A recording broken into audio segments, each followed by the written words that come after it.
to the channel. I'm Niladri Mukherjee and I'm a regulated Canadian immigration consultant. I practice in Mississauga, Ontario, Canada. If you are from Middle East, regardless of the country, and if you're planning to come to Canada to deliver baby, probably this is a video that you are going to find useful. So one major aspect of a birth tourism process is your Canadian visitor visa. Regardless of which country you are applying it from the Middle East, the processing times are very, very high. And out of all the countries that I work with, Middle East as a region is one of the most unpredictable ones when it comes to the processing time, right? So if you are planning to deliver your baby here in Canada, make sure to plan it in advance. And maybe if you are in two minds, maybe you want to do it, you do not want to do it, but even if 50% is you want to do it, it may be a good idea to apply for a Canadian visitor visa, because if you think of changing your mind maybe 1 month or 2 months down the line, that may be too late for you.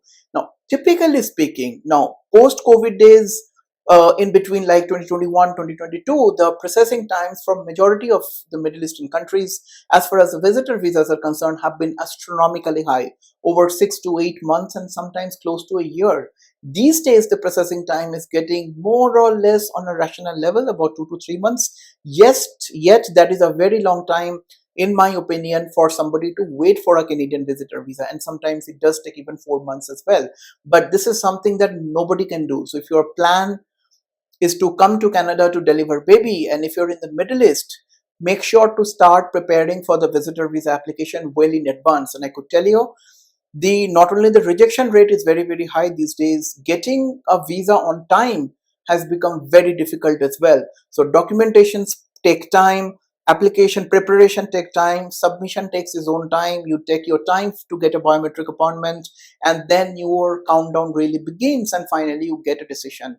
And mind you, if your long-term objective is to settle down in Canada in any shape or form, but if your temporary objective is to deliver baby here in Canada, for which you need a Canadian visitor visa, make sure to make a perfect application for a visitor visa, because out of all the visa categories that I work with, which are quite wide in number, getting a visitor visa these days, regardless of the country that you are applying it from, have been very, very difficult, have been very, very challenging.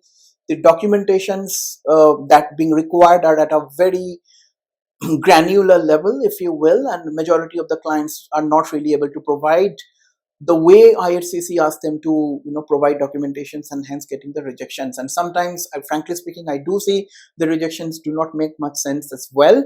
But regardless, if your objective is to be here in Canada to deliver baby, the planning is the key. So make sure you start the planning process well in advance, and regardless of you end up coming to Canada or not to deliver your baby, arranging for the visitor visa, as I have said, is of paramount importance. Start taking those preparations in advance. If you need my professional support either with birth tourism or with the visitor visa in general, come for a consultation. I'll be very happy to have a word with you to discuss the situation in detail, to be able to guide you the way forward.